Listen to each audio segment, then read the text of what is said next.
YG와 JYP의 책걸상. 책에 관한 걸쭉하고 상큼한 이야기. YG와 JYP의 책걸상이 찾아왔습니다. YG 강량구입니다. JYP 박재영입니다. 그리고 지난 시간에 이어서 독서하는 변호사 독변 양지훈 변호사 나와 계십니다. 어서 오십시오. 예, 독변 양지훈입니다. 네. 독변 마음에 들었나 보다. 독변 양지훈 변호사와 함께 아날로그의 반격을 가지고 계속 이야기를 나누고 있습니다. 예, 지난 시간에는 저희가 저희들의 아날로그 지수를 한번 체크도 해봤고, 그리고 이제 또 아무래도 이제 책걸상이다 보니까 이 인쇄물 책과 관련해서 이제 막 각자 가지고 있었던 여러 가지 얘기들을 좀 쏟아냈는데, 그 대목도 저는 굉장히 흥미로웠어요. 사실 이 책에서 제가 제일 흥미로웠던 건 그 대목이었던 것 같은데, 디지털 경제와 관련해서 약간 우리가 환상을 가지고 있다라는 대목은 정말 좀 굳이 이 8개인가 되는 챕터 중에 최고를 하나만 뽑아라. 그러면 9개군요. 9개 중에 하나만 뽑아라 그러면 저도 6장. 네, 오프라인 매장. 네. 온라인 쇼핑 이게 무조건 좋은 건 아니다. 네. 근데 이게 무조건 좋은 게 아니다라는 게 이제 소비자 경험 입장에서 무조건 좋다라는 얘기가 아니라 수익 모델의 입장에서 뭐 둘 다. 네, 온라인 매장이 좋은 게 아닐 수도 있다라는 얘기를 이제 이 저자가 이제 여러 가지 사례와 증거를 들어서 하고 있는데, 저는 상당히 설득력 있는 분석이라는 생각이 듭니다.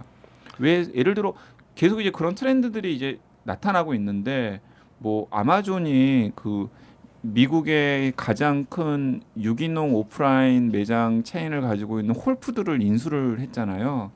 그리고 또 우리나라로 눈길을 돌려봐도 최초의 인터넷 서점이었던 알라딘이 이 오프라인 중고 서점을 내 가지고 수익률이 개선이 된 다음에 아예 내년 정도에는 그 지금 알라딘이 가지고 있는 오프라인 중고 서점을 그냥 오프라인 서점으로 대체하려고 한다 그래요. 근데 알라딘도 제가 알기로는 그 오프라인 중고 서점을 내기 전에는 수익률이 사실은 굉장히 좋지 않았거든요. 그 지금도 온라인 쇼핑 아마존뿐만 아니라 수많은 온라인 쇼핑몰 국내도 그렇고 미국도 그렇고 다 경영 상태가 좋지 별로 않아요. 안 좋고 출혈 경쟁하다 예. 보니까 무료 배송의 함정에 빠져 있고, 그러다 보니까 실제로 돈을 버는 회사들 아마존까지 포함해서 다 그 온라인 쇼핑 말고 다른 종류의 리테일링을 통해서 오히려 네. 보전한다 뭐 이런 이야기 그러니까 있잖아요. 아마존 같은 경우에도 물건을 팔아서는 수익을 못 내니까, 예를 들어서 아마존에서 뭐 그런 서비스 하잖아요. 무슨 클라우드 서비스 같은 걸 하죠.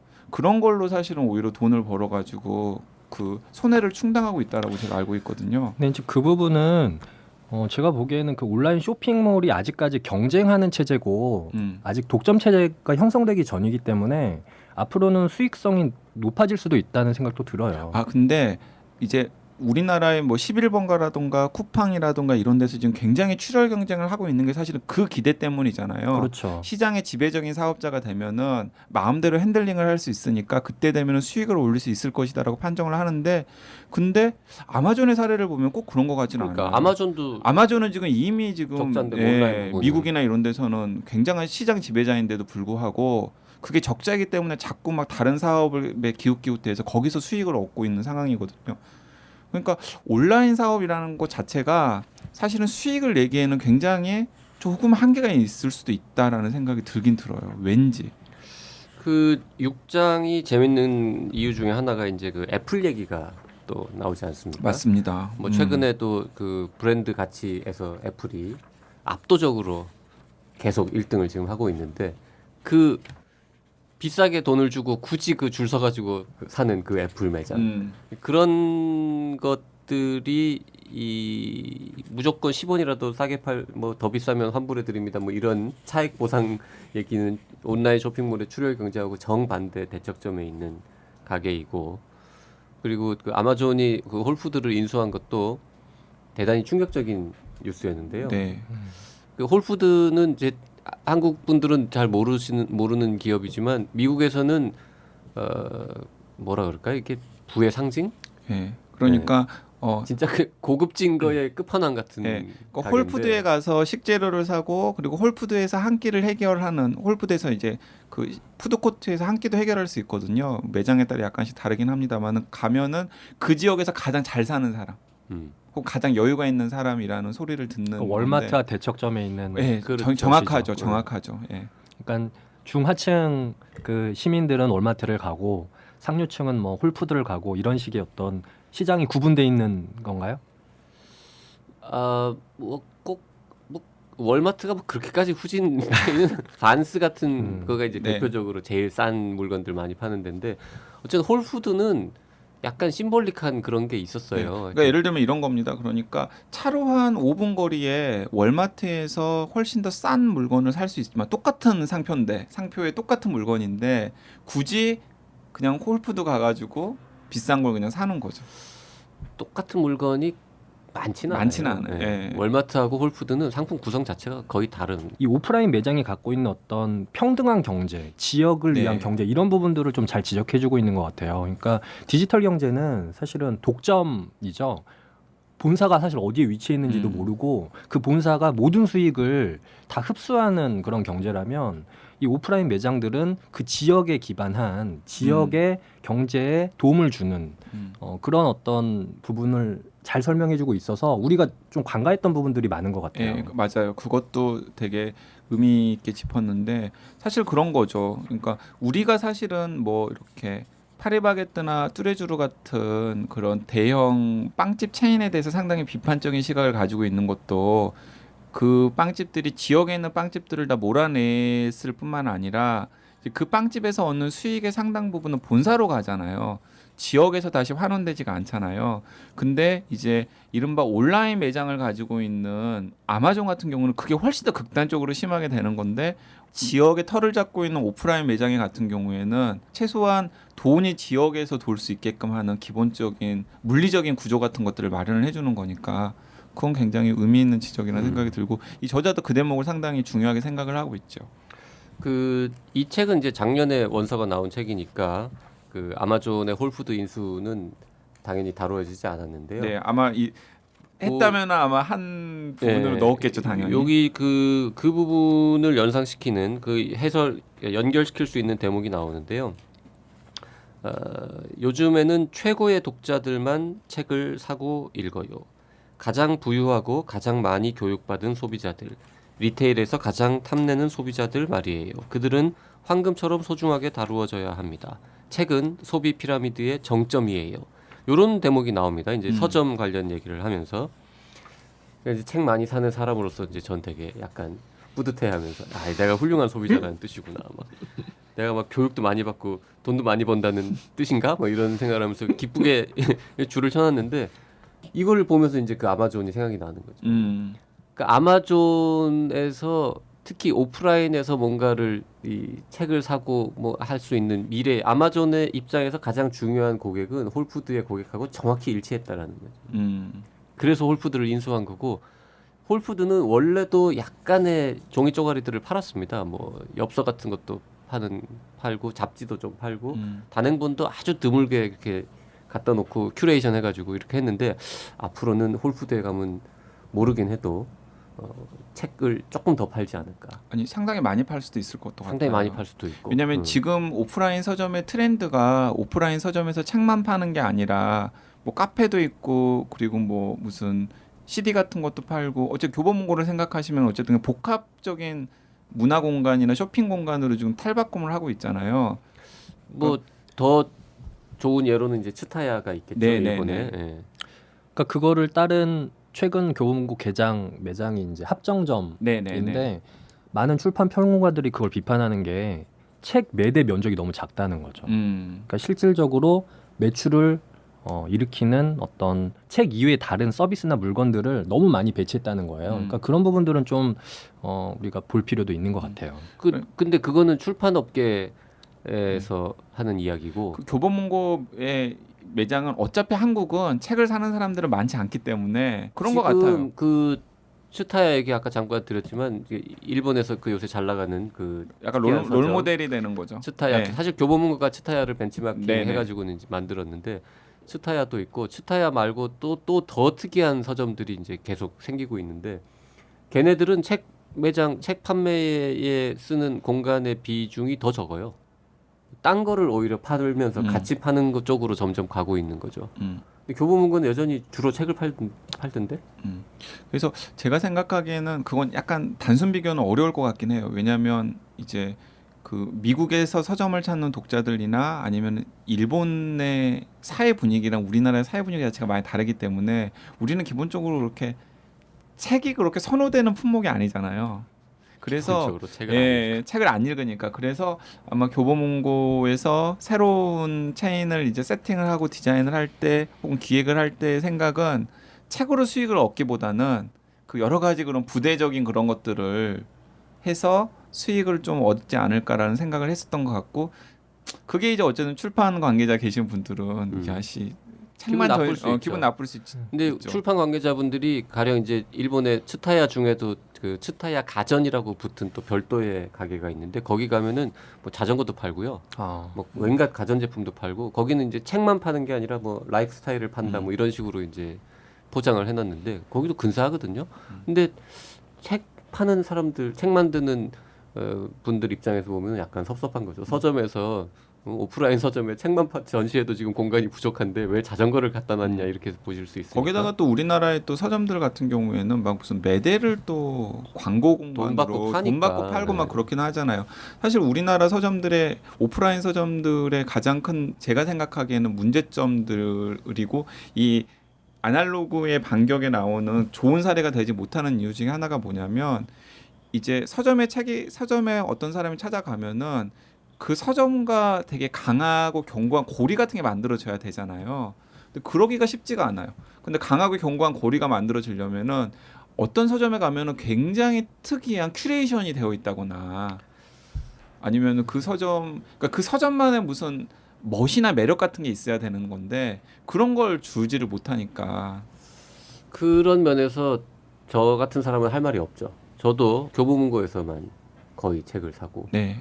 거기 막 최우수 고객으로 막 가서 책 안 사도 주차권에 도장 찍어주고 뭐 이러는 등급인데 큐레이션 되어 있는 그런 좋은 서점, 조그만 동네 서점 같은 거를 저 같은 사람이 많이 이용해줘야 그런 서점들이 더 생길 텐데 저부터도 안 간단 말이죠. 근데 없어요 사실 또 찾아보면 그게 또 여기저기 있어야 돼. 굉장히 멀리 가기는 좀 힘들잖아요 사실. 그리고 굳이 거길 간다고 해서 내가 찾는 책이 꼭 있다는 보장도 없고. 그런다 보니까 진짜 예전에 어떤 분위기 있는 운치 있는 서점들 같은 거는 점점 사라지고 요즘은 오히려 지방 소도시 같은데 이렇게 정말 특이한 뭐 관광지 비슷한 관광지 특이한 비슷하게. 서점들 같은 것들은 좀 생기는데 그냥 일상적으로 책을 사기 편한 오프라인 서점 같은 건 참 없는 것 같아요. 여기 그 챕터에 제가 줄쳐놓은 부분이 또 있는데요. 이거 이런 내용이 있어요. 작은 상점들이 대형 체인이나 아마존으로 대체되어 버리면 우리는 무엇을 잃어버리게 될까요? 이렇게 이제 질문을 누가 던졌어요. 솔직히 답이 뭘까 궁금했습니다. 읽으면서 우리는 특별한 것을 잃게 되죠. 도시라고 불리는 건 말이에요. 저는 JYP나 YG가 이제 서울 생활에 너무 오랫동안 파묻혀서 지방 도시의 느낌을 잃어버리신 것 같아요. 근데 저는 전주가 원래 고향이고 전주에 자주 가는 편인데 그렇죠. 전주에 가면 지금 양기자 소설가가 운영하는 홍지서림이라는 아주 오래된 서점이 있습니다. 그런 서점은 사실 전주 시민들에게는 굉장히 중요한 어떤 문화 공간이거든요. 그리고 교보문고가 잠시 들어왔다가 철수했어요, 전주는. 그런 사정도 있고요. 근데 이제 서울 같은 대도시에서는 아까 말씀하신 것처럼 독립 서점들이 역세권 주변에 임대료 높은 지역에 그 매점을 차릴 수가 없기 때문에 사실 접근성이 굉장히 떨어지는 것이 사실이죠. 그렇죠. 근데 지방에서는 어느 정도의 그 교통 그 접근성이 모두에게 평등하기 때문에 오히려 어느 서점을 딱 찍어서 가는 것이 서울하고는 약간 차이가 있는 것 같아요. 그리고 작고요. 네, 기본적으로. 네. 찾아가는데 약간 물리적인 거리가 짧으니까 오히려 쉽게 갈 수 있다는 거죠. 그렇죠. 그러니까 그리고 이제 교보문고와 직접 경쟁하지 않는 어떤 그런 사정들도 있는 것이니까요. 사실 그리고 미국에 가면 독립 서점들이 동네마다 있는 이유가 뭐냐면 거긴 또 너무 커가지고 교보문고까지 가려면 너무 멀어요. 네. 차를 타고 가야 되고 그러니까 할 수 없이 네. 동네 서점을 가는 거고 동네에 뭐 어차피 뭐 반스앤노블즈 같은 것도 있지만 더 가까운 곳에 더 동네 서점들이 있고 거기도 웬만큼 규모도 되고 하니까 그러니까 최근에 또 재밌는 게 반스앤노블 얘기를 하니까 반스앤노블이 누크라고 하는 이북 리더기를 만들어가지고 전자책 시장에 진출을 했었잖아요. 최근에 이 주주총회 이사회에서 전자책 시장 철수를 선언을 했어요. 그러게요. 반스앤노블이라는 데서. 네. 근데 이제 그게 이제 반스앤노블이 회생을 할 수 있을지 아니면은 이제 영영 이제 그 나락으로 빠져들지는 이제 뭐 지켜봐야 되겠습니다만은 그런 흐름들이 분명히 있긴 있는 거죠. 자 우리가 뭐 책걸상이라고 책 얘기 너무 많이 했는데요. 다른 이야기도 조금 해보죠. 우리 7장에 가면은 예, 저는 이 7장도 상당히 인상적이었습니다. 예, 이 참 특이한 이게 뭐라고 얘기해야 될까? 하여튼 시놀라라고 하는 희한한 공장 이야기가 한참 동안 나오는데 네, 네. 예, 몰랐던 브랜드인데 이 알고 보니까 이 그 파슬이라고 하는 시계나 무슨 이렇게 소품 파는 브랜드 세계적으로 굉장히 성공한 건데 그 회사의 창업자가 그 회사의 지분을 팔고 나와가지고 그 돈이 당연히 많았을 거 아닙니까? 이 돈을 가지고 새로운 비즈니스를 시작한 게 시놀라라는 거죠. 시놀라라고 하는 이 황당한 이 황량한 망한 도시 디트로이트에서 사람을 고용해서 예. 시계 등등을 만들기 시작한 이건 이 얘기인데 그러니까 디트로이트에서 야, 이거 자동차 특이했어요. 공장에 네. 있었던 노동자들을 재고용해서 당연히 그 공장들도 개조하고 재고용해서 거기서 이제 시놀라라고 하는 브랜드의 시계를 만드는데 그 시계를 고급 시계로 포장을 해서 판다는 거죠. 엄청 비싸게 판다는 엄청 얘기죠. 비싸게. 예. 그 이제 이 아저씨가 처음부터 그런 비즈니스를 하려고 생각하지 않았는데 그냥 디트로이트 시민들한테 무슨 뭐 때문에 했다 그러더라. 뭐 하여튼 저기 공장 뭐 무슨 저 입지를 물색하기 위해서 디트로이트는 땅값이 워낙 싸니까 거기 가서 이렇게 왔다 갔다 하다가 그냥 설문조사 같은 걸 해봤대요. 소비자들한테 시민들에게 5달러짜리 중국산 펜하고 10달러짜리 미국산 펜하고 15달러짜리 디트로이트산 펜 중에서 너 뭐 살래? 디트로이트 시민들한테. 그랬더니 압도적으로 많은 사람들이 제일 비싼 15달러짜리 펜을 사겠다는 겁니다. 왜? 디트로이트 거니까. 디트로이트에서 만들어진 물건을 내가 사줘야지. 내가 시민인데. 그래야지 그게 내 옆에 다른 이웃들이 또 일자리 뭐 이렇게 갈 거 아니야? 뭐 이런 생각으로 가격 차이가 가령 100불이나 뭐 200불, 1000불이었으면 안 사겠지만 요 정도 차이면 사겠다라는 거죠. 여기에서 아이디어를 얻어가지고 근데 이거 읽다 보니까 왜 트럼프가 생각나는지 모르겠어요. 저도 그랬는데. 그죠? 예. 맞아요. 이 아저씨 이 카트 소티스라는 이 사람의 이야기를 쭉 읽다 보니까 이 트럼프인데 아메리카 퍼스트 같은 느낌이 확 나긴 하는데. 그래서 아예 그냥 이 시놀라라고 하는 시계는 저는 그 CF를 본 적은 없습니다만은 CF도 디트로이트의 힘 뭐 이런 식으로 뭐 포장을 해가지고 그 시놀라라는 시계를 선전을 하는 것 같더라고요. 그러니까 약간의 애국주의 마케팅이 포장된 것 같아요. 네. 전에 시놀라와 관련된 다큐멘터리를 잠깐 본 적이 있거든요. 그래요? 그러니까 한국에도 방영이 됐었는데 상당히 인상적이었고 이 책의 내용들이 거의 그대로 인용이 돼 있었어요. 그 다큐멘터리에서도. 제가 생각하는 거는 시계나 이제 다른 소품들도 이제 제작을 한다고 하는데 이게 상당히 고관여 소비자들한테 먹힐 수 있는 것이다. 그러니까 한계가 있다는 것이죠. 이게 시놀라라는 제품 자체도 아마존에서 검색을 해보니까 뭐 400불, 500불 정도의 그 정도 가격대에 가장 많이 팔리는 시계 같더라고요. 예. 그래서 10,000불 넘는 것도 있다던데요, 근데? 일부 있겠죠. 일부. 예. 그러니까 많이 팔리는 시계들은 아마존에 잘 노출되고, 근데 이런 것들은 사실은 스위스 시계라든지 일본 시계 그 고가의 시계는 어쨌든 공략을 하지 못하는 것이고 적당한 가격을 적당한 애국주의 마케팅에 의해서 먹힐 수 있는 그런 소비자들한테 사실 소구하는 것이다. 그러니까 그런 부분의 한계. 그러니까 일부에서 말했던 그 니치 마켓이 이 부분에서도 사실 적용되는 부분 같아요. 근데 이제 이 디트로이트 같은 경우는 저는 약간 저도 약간 좀 트럼프 생각도 나고 그다음에 막 좀 딴죽을 걸려면 또 한도 끝도 없겠다라는 생각이 들기도 했습니다만은 약간 그래도 의미 있는 시도라는 생각은 들었어요.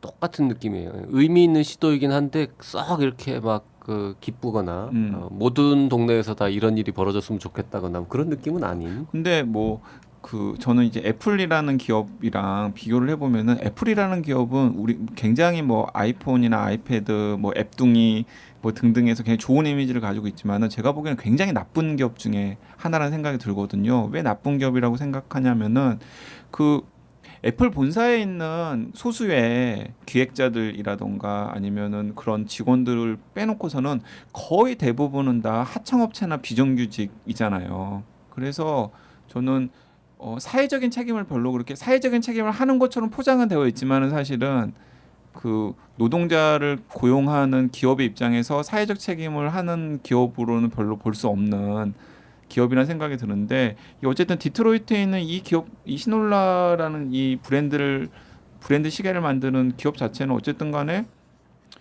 거의 이제 뭐 폐허가 되다시피 한 디트로이트에다가 공장도 짓고 그다음에 예를 들어 자동차 뭐 가죽 저기 뭐 의자를 만들던 노동자들을 재고용해 가지고 시계줄을, 가죽 시계줄 무드질하는 걸 다시 재교육을 해 가지고 시계줄을 만들게 하고 그다음에 그런 소매 상품을 만들게 하는 그런데 이렇게 재교육을 해서 고용을 하잖아요. 저는 이제 그런 게 이 기업 자체는 뭐 약간 좀 선뜻 내키지 않은 구석이 있지만 그런 시도들이 좀 이렇게 여기저기서 많이 일어난다면은 저는 그건 좀 지역 경제를 살리는 시도로서 상당히 의미가 있지 않을까 하는 생각도 들긴 들었습니다. 그 애플 아까 좀 비판도 하셨는데 사실 그게 뭐 거창하게 말하면 세계화의 그늘 그렇죠. 대표적인 그늘 중에 하나죠. 뭐 전 네. 세계가 다 하청 공장화되고. 그러니까 이제 최근에 이제 제가 이제 그 미국에 있는 미국의 한 기사를 읽었는데 너무 좀 가슴이 아프더라고요. 그러니까 애플 비슷한 아마존 애플 같은 그 비슷한 기업에서 건물 청소를 하는 노동자의 이야기인데 그분이 원래는 코닥에서 건물 청소를 했었던 거예요. 근데 코닥에서 건물 청소를 할 때는 정규직이었던 거죠. 그래서 뭐 상여금 같은 것도 받고 그다음에 어쨌든 의료보험 혜택 같은 것도 어쨌든 코닥의 사무직원들과 똑같은 정도로 받고 어쨌든 코닥 직원으로서 자부심 같은 것도 있었던 거죠. 하지만은 세계적으로 가장 잘 나가는 테크 기업에서 코닥에서 일할 때는 똑같은 일을 하지만은 그때는 진짜 그냥 하청업체의 파견직 비정규직 직원 뭐 이런 거여가지고 진짜 그런 혜택들 같은 것에서도 전혀 배제되고 막 이런 사례들을 이렇게 하면서 뭐 이렇게 써놓은 그런 르포르타주 비슷한 기사를 읽었었는데 좀 이런 식으로 좀 이렇게 굴러가면 안 되는 게 아닌가라는 생각을 저는 좀 개인적으로 들었었거든요. 그런 면에서 저는 이 거의 폐허가 되고 망가진 디트로이트의 직원들을 정규직으로 고용을 해가지고 재교육까지 시켜가면서 어떤 디트로이트를 상징하는 어떤 브랜드를 만들려고 하는 시도 자체는 저는 점수를 줄만하지 않나 하는 생각이 들었어요. 디트로이트는 이제 저는 안 가봤는데 이 이야기를 쭉 보면서 정말 요새 그 러스트 벨트라고 하는 네네. 그 동네의 어떤 쓸쓸함, 그 동네 사람들의 절망 이런 것들은 간접적으로 좀 느낄 수 있었던 것 같고요. 네, 저희가 그래서 책도 한 권 지금 해볼까 지금 궁리 중이잖아요. 그렇죠. 그쪽 그 동네 이야기 네, 다룬 그쪽 거 동네 고민 이야기. 중인데요. 네네. 두꺼워가지고 지금 고민 중인데 저는 미국 여행 중에 어디선가 이렇게 중장년에 한 뭐 60세 이 정도 된 부부를 이렇게 만난 적이 있어요. 그래서 잠깐 얘기를 했는데 뭐 어디서 왔어요? 보통 대화하잖아요. 그런데 그분이 로체스터 뉴욕에서 왔다고 말씀을 하시더라고요. 그래서 로체스터 뉴욕 전 뭐 안 가본 동네인데 거기가 코닥 본사가 있던 거기지 뭐 이런 막연한 그렇지 아마 이런 생각을 딱 하고 있는데 그분이 딱 말씀하시는 거죠. 코닥으로 유명한 그 도시 로체스터 알지? 뭐 이렇게 이제 약간 자부심 비슷한 거기 몰라? 유명한 데잖아라고 이제 눈을 반짝이는 듯한 걸로 이렇게 말씀하셔서 그렇군요라고 대답을 했는데 근데 코닥이 망해서 지금은 도시가 망했어. 라는 얘기를 하면서 이제 눈빛이 확 쓸쓸해졌어요. 근데 그때까지만 해도 그냥 뭐 코닥이 망한 다음이었으니까 뭐 그렇군요라고 하고 반응을 보이고 넘어가려고 그랬는데 그 다음에 이 양반이 한마디 더 붙였어요. 코닥이 망하면서 내 인생도 망했어. 나도 코닥 직원이었거든 이러는 거죠. 할 말이 없는 건데 뭐라 그래요. 처음 만난 사람한테 처음 그렇게 만난 사람인데 그냥 그 얘기를 약간 웃음과 쓸쓸함을 섞어가지고는 그래서 야 이게 정말 그 생각이 갑자기 왜 생각이 나지? 디트로이트 얘기 보다 보니까. 네. 자, 그 마지막에 이제 뭐 학교 얘기도 좀 나오고 뭐 실리콘밸리의 디지털 첨단에 있는 사람들이 유난히 퇴근 시간 이후에는 퇴근한 다음에는 뭐 수제 맥주 이런 거 마시고 이러면서 이런 얘기 나오고 쭉 정리가 되는데 뭐 결론을 좀 내보죠. 이 책의 장단점은 뭐 여러 가지로 말할 수 있을 것 같은데 네. 장점도 있고 단점도 있는 것 같아요. 네. 그러니까 저는 두 가지 장점을 꼽고 싶은데요. 하나는 아까 제가 그 이제 전 에피소드에서 제가 이제 모두의 이 책을 소개를 하면서 이제 말씀을 드렸던 것처럼, 그러니까 우리가 디지털 시대에 살아가지만은 어차피 사람들이랑 같이 어울려서 살아가는 세상은 아날로그일 수밖에 없고, 그래서 아무리 디지털 하더라도 어쨌든 간에 세상의 모든 것이 1과 0으로 이루어진 디지털로 대체될 수는 없다라는 아주 기본적인 사실을 좀 환기시키는 그런 데 의미가 있다는 생각이 들고요. 그리고 또 다른 하나는 뭐 저는 좀 이렇게 새로운 도전이나 새로운 사업 같은 걸 준비하시거나 이런 분들이 이 책을 읽으면은 의외의 아이디어나 통찰 같은 게 나올 수도 있지 않을까라는 생각은 들었어요. 그러니까 지금 우리나라에서 모두가 다 디지털과 관련된 사업들을 준비를 하는데 사실은 꼭 거기서 승부가 안 나고 다른 방향이 있을 수도 있거든요. 그러니까 저는 오히려 그런 분들한테 좀 세상을 좀 다르게 보는 뭐 시각을 제공하는 그런 면에서 오히려 또 한 번쯤 읽어볼 만한 책이라는 생각이 들었습니다. 그렇게 조그만 가게 같은 거를 창업할 네네. 준비를 하시는 분들도 해당이 되고 큰 회사에서 뭔가 비즈니스 플랜을 세우는 분들도 해당이 될 것 같아요. 네네 맞습니다. 저도 비슷한 느낌을 받았는데 이 책은 사실 아날로그에 대한 얘기 같지만은 마케팅과 관련된 책이거든요. 그래서 그 마케팅과 관련된 책을 이 저자가 저널리스트다 보니까 취재를 굉장히 충실히 해서 업계 그 최전선에 있는 사람들의 얘기를 직접 인용하고 있어요. 그래서 그 사람들을 직접 만나지 않더라도 업계가 지금 어떻게 돌아가는지를 인용된 그 대화 문체로 우리가 확인할 수 있는 좀 소득이 있죠. 그래서 그렇죠. 말씀하신 것처럼 사업을 준비하거나 어떤 마케팅에 대한 그 인사이트를 얻고 싶은 분들은 이 책을 읽으면 굉장히 도움 받을 것 같습니다. 그 말씀하시니까 참 부러운 점이 이 책에도 많이 나오는데 정말 큰 회사의 유명한 CEO 이런 사람들이 인터뷰를 해주잖아요. 뭐 네. 전화로도 해주고 막 직접 만나주기도 하고 한국에서 이런 저널리스트가 내가 이런 컨셉으로 책 쓰려고 하는데 나 좀 만나주라 그러면은 우리나라의 큰 회사 사장님들 중에 몇 명이나 시간을 내줄까? 그것과 관련해서 제가 최근에 빵 터지는 얘기를 하나 들었는데, 저번에 이제 그 정재승 박사, 그 알쓸 신잡의 정재승 박사 만나가지고 대화를 나누고 뭐 그럴 기회가 있었는데, 정 박사 오랜만에 이제 바빠지고 유명해졌잖아요. 근데 이제 정 박사가 이제 얘기를 하는데 달라진 점이 뭐예요 하고 이제 물어봤더니 자기가 되게 유명한 사람인 줄 알았는데 알쓸 신잡에 나오니까 알쓸 신잡의 정재승으로만 사람들이 다 소개를 하고 알잖아요. 거기서 일단 한 번 놀랐고, 자기는 전에도 한 것도 많고 유명한 줄 알았는데 이런 게 유명한 거구나. 이런 게 진짜 유명한 거구나. 그리고 또 다른 하나는 이제 제가 그 얘기를 드리려고 지금 그 허락도 없이 정 박사님 얘기를 꺼냈는데, 그렇게 기업의 CEO들 이런 분들이 만나자고 콜을 많이 한대요. 그러면 때로는 뭐 만나기도 하고 뭐 안 만나기도 하고 뭐 그러는데, 내가 그래서 아니 왜 기업의 CEO들이 그 정 박사를 찾을까요? 라고 이제 물어봤더니 정 박사가 이제 약간 유머를 섞어서 재밌게 얘기를 하는데, 나랑 자기만의 알쓸 신잡을 찍고 싶으신 거죠. 그런 거죠. 우리나라 CEO들은 그런 데 대한 약간 욕구 같은 게 있는 것 같아라는 생각이 들었어요. 다른 거죠. 그러니까 아날로그 반격에서 이제 인터뷰에 응해주고 그 다음에 기자들이랑 업계의 트렌드라던가 세상 돌아가는 이야기에 대해서 하고 자기의 통찰을 이렇게 전달하기보다는 뭔가 자기만족적인. 네. 그리고 이 책의 저자는 매우 간접적으로, 사실 직접적으로 디지털 세상 혹은 이 뭔가 모두가 다 연결된 이 세상에 대한 비판을 하지는 않는 것 같은데, 네 맞습니다. 간접적으로 이 뭔가 이거 저기 닷컴 시대의 뭐 버블부터 시작해서 이 뭐 100개가 달려가면 그 중에 하나는 성공하고 나머지는 다 망하고 이런 류의 이제 이 희한한 게임 이런 것들이 판치는 이 세상에 대해서 계속 좀 약간 비판적인 시각을 견지하면서 이건 비정상이다. 네. 이런 식으로 점점 가면은 세상이 더 나빠질 것이다 이런 이야기를 계속 하는 것 같아요. 예, 그리고 또 테크놀로지 만능주의 혹은 테크놀로지 문명에 대한 약간 비판적인 성찰 혹은 비판적인 성찰을 해 놓은 이제 선배 혹은 이제 다른 학자, 다른 지식인들의 이야기들 같은 것들이 요령 있게 정리되어 있는 것도 한 포인트 중에 하나죠. 네. 네.